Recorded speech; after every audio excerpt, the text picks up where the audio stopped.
বিসমিল্লাহির রহমানির রহিম। আপনারা জানেন যে আমাদের খুব তাড়াতাড়ি ঈদুল আজহা, পবিত্র ঈদুল আজহা মানে ধর্মীয় উৎসব আমাদের উদযাপিত হবে। তো আপনারা এটা জানেন কিনা জানি, আমাদের ফুল নরসিংদী শহরের ভিতরে মোটামুটি অফিসিয়ালি 95টা গরুর হাট আছে। মোটামুটি এই পটিয়াটা কিন্তু সবার বড় এর ভিতরে, ঠিক আছে? আপনারা এই আশপাশে দেখলে আপনারা বুঝতে পারবেন। তো এটার জন্য আমাদের এখন প্রায়োরিটিটাই কিন্তু এটা, ঠিক আছে? আমাদের এখানে সাদা পোশাকে আমাদের গোয়েন্দা টিম আছে, আমাদের টহল টিম যাচ্ছে, এবং চাঁদাবাজি প্লাস পকেটমার, কিছুদিন আগে আপনারা শুনছেন যে মোবাইল ছিনতাইয়ের বেশ কিছু ঘটনা ঘটছে ইত্যাদি অনুষ্ঠানকে ঘিরে আর কি। তো এই বিষয়গুলো আমরা মানে খুব ভালোভাবে টেক কেয়ার করতেছি যাতে এই ধরনের কোনো ঘটনাগুলো এখানে না ঘটে।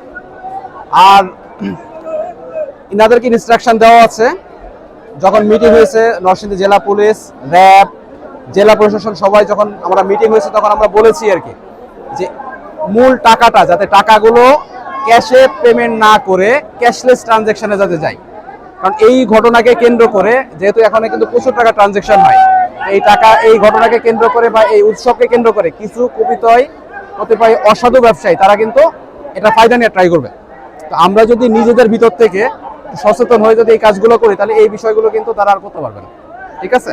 তো আমরা আমাদের টহল টিম জোরদার হচ্ছে, আমরা ড্রোন চালাইতেছি যে কোনো প্রকার কোনো ধরনের কোনো অপ্রীতিকর কোনো ঘটনা যদি ঘটে আমাদের কন্ট্রোল রুম আছে, সেখানে সরাসরি জানাবে, আমরা একদম তৎক্ষণাৎ সেই ব্যবস্থাগুলো নিব।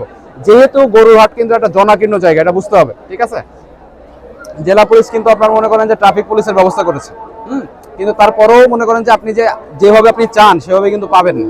কারণ এটা একটা উৎসব, প্রচুর মানুষজন আসবে, তারা কোরবানির পশু ক্রয় করবে। তো এইখানে যতটুকু সম্ভব আমাদের পক্ষ থেকে যা যা করণীয় আমরা ততটুকু কাজগুলো করে যাচ্ছি আর কি। বাজারে যে বড় বিষয় হচ্ছে জাল টাকার যে ছড়াছড়িটা, আপনারা র্যাবের পক্ষ থেকে কি ধরনের মনিটরিং রাখছেন কিনা বা গোয়েন্দা নজরদারি রাখছেন কিনা?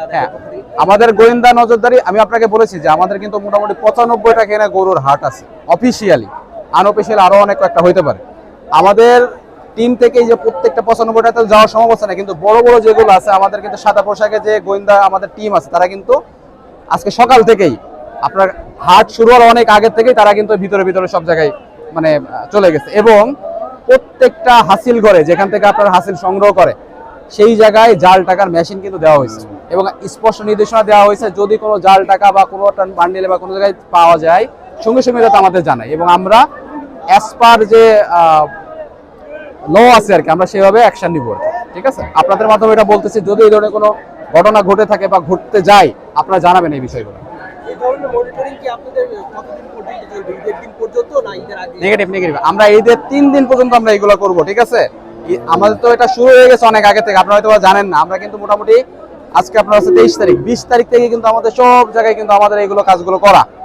তো আজকে হচ্ছে আপনার 23 তারিখ, আমরা মোটামুটি 30 তারিখ পর্যন্ত আমরা আপনাদের মানে যতদিন লাগে আর কি, ঠিক আছে? এরপরে আপনার গরুর একটা কুরবানি হবে, তখন আমাদের দেখেন এইটা বিষয়টা কি যে এখন গরু হাট চলতেছে, এখন আমাদের যে ইনস্ট্রাকশনগুলো এটা একরকম হবে। ঈদের দিন কিন্তু আপনার সিকিউরিটি প্ল্যানটা আপনার অন্যরকম হবে, ঈদের পরের দিন সিকিউরিটি প্ল্যানটা কিন্তু আর এক রকম হবে, ঠিক আছে? তো সবকিছু মিলাই আমরা সর্বোচ্চ পরিমাণ চেষ্টা করে যাচ্ছি নরসিংদীর ভিতরে অ্যাটলিস্ট কোনো বিষয়ে এই কোরবানির পশু কেন্দ্রিক বা হাট কেন্দ্রিক কোনো ধরনের কোনো ঝামেলা যাতে না হয়। আমি র্যাব 11-এর সিপিসি নরসিংদী আর কি, এটা এখানকার আমি camp commander Mohammad Ariful Islam, additional SP.